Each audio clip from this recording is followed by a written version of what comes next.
Hey guys, how you doing? Welcome to the video.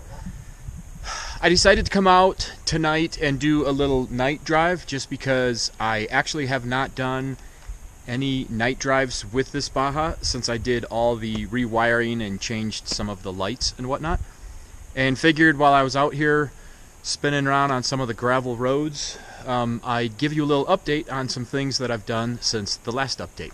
So if you remember last time I did an update, I was talking mostly about how I was going to relocate the radiator.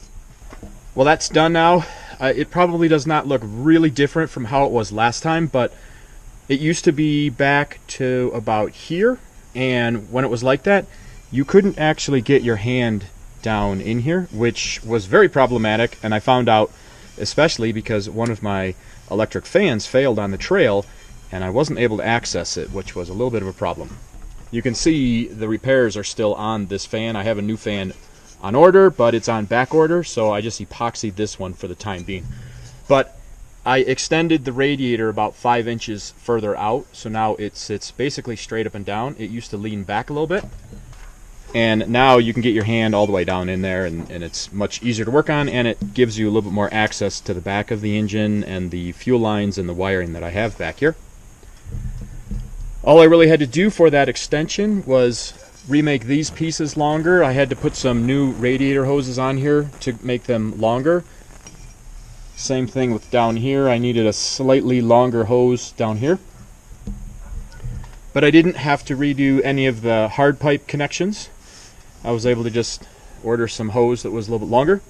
And then, I don't know if you can see down here, but while I was doing that, I also made the radiator hoses a little bit longer on the ends. Like I did on the engine end here. This hose used to go to here, and it just had one clamp on it. Well, on this go around, anywhere I connected to the hard pipes, I went long enough that I could put 2 hose clamps on there. Haven't had any leakage issues. When I only had 1 clamp on there, I would occasionally get some drips coming out of here, so I did that, which is nice. And then another thing I did, which you wouldn't think would be a big deal, but before, the radiator just had a little plastic plug with an O-ring on the end here, which seems great, but when I went to drain the fluid out of the radiator, I realized when I take that off, it didn't have the hole down here, and the fluid just goes everywhere, and it was an absolute mess. So when I had everything apart, I took that cap out, I threaded in a little fitting with an elbow with a ball valve. There is a cap in the end of the ball valve, so if somebody does actually flip this open, the glycol is not going to flow out of there. And then the next time I drain this, I'm just going to spin out this fitting, and I also bought a barbed fitting, which I can fit in there, and then put a nylon hose out of there so it'll be nice and clean. And I know last time I showed you guys the light bar I was working on. I have remade the light bar. Before, I had a double wide light bar that was 14 inches wide. This is a single, obviously. This is 31 inches wide, which I think filled up the roof a lot better. I still have the side pods on the side. I actually experimented with a lot of cowlings, and none of them looked good there.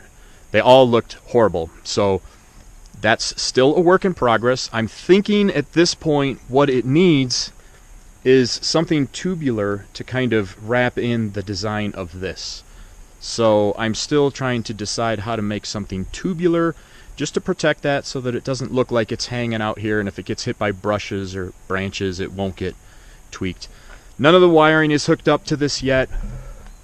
I still want to make some sort of a light shield that will come down here and be adjustable so that the light from this doesn't horribly glare off of the hood. So I'm kind of currently working on that.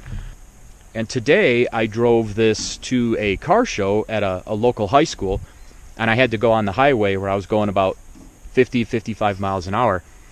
And this light bar was howling like a freight train whistle. I'm thinking that the howling is coming from these holes. Obviously I don't know, but if I had to guess, I would think that's where they're coming from. So if the howling becomes a serious issue, I'll have to experiment with, well, I'll have to do things to try and figure out where the howling's coming from. But I'm not going to worry about that until I put the light shield on, because the light shield might again change some of the aerodynamics. So I'm not going to panic about that yet. Other than that, things are coming along real well on it. I'm driving it quite a bit more now. If you saw my last video, I've got the wire hooked up for the fuel gauge, which is totally awesome. I'm just gonna cruise it around the gravel roads here a little bit. Look at that, I love that. I love the light wing. I just wanted to do some cruising around after hours to just see how the lights are. I don't know. I think really I just wanted to come out and drive it. Let's turn on the halos. That's kind of a cool feature on those LED headlights. They're really bright too. I think on the trail, on the slower speeds that I go at, I think those will actually put off plenty of good light.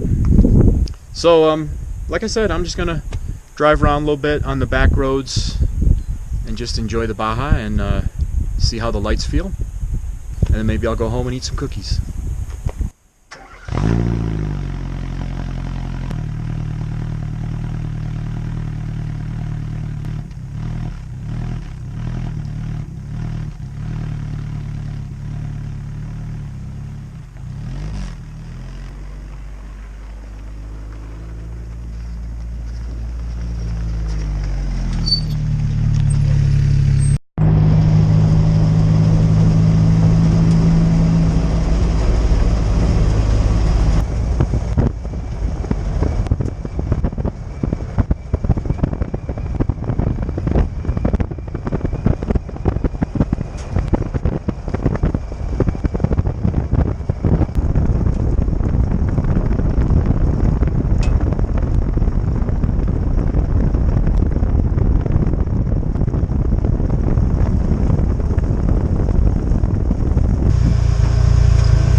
So on that little drive I just did, I was going about 45 miles an hour on the asphalt part, and this was squealing again, really loud. So I brought some duct tape with me,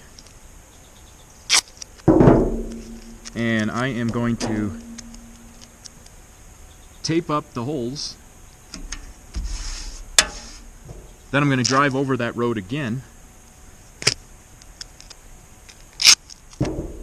and I'm going to see if it's quiet. And if it is quiet,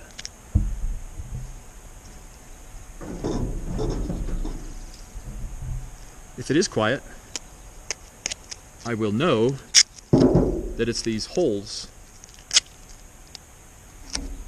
that are making all the squealing. Alright, now I got duct tape over these holes, so let's go for a ride and see what happens.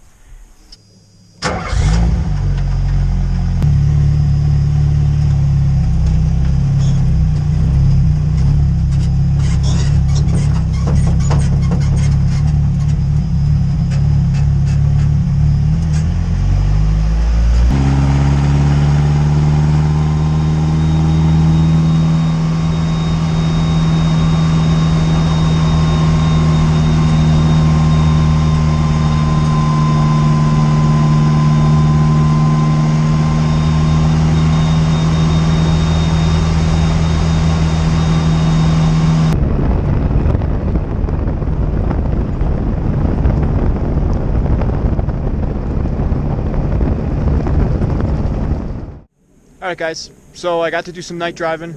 I still got to drive a little ways to get home. Lights are great, I love them. I like the dashboard, all that stuff. Real happy with how all that turned out. Put the duct tape up top there. The howling is still there, so you know, that didn't work, but that gave us information that that's not what is making the howling, so whatever. I'll worry about that once I put the little shield underneath it, because that might change things, so I don't want to go messing with it before I put that shield on there. Either way, those are the updates that I have for now. Along with the wiring, I think the next thing I'm going to work on is putting the pneumatic bump stops on the rear suspension. So, hope you guys enjoyed the video. Hope it's possibly helping you out some. Thank you for watching, and I hope to see you on the next one. Take care.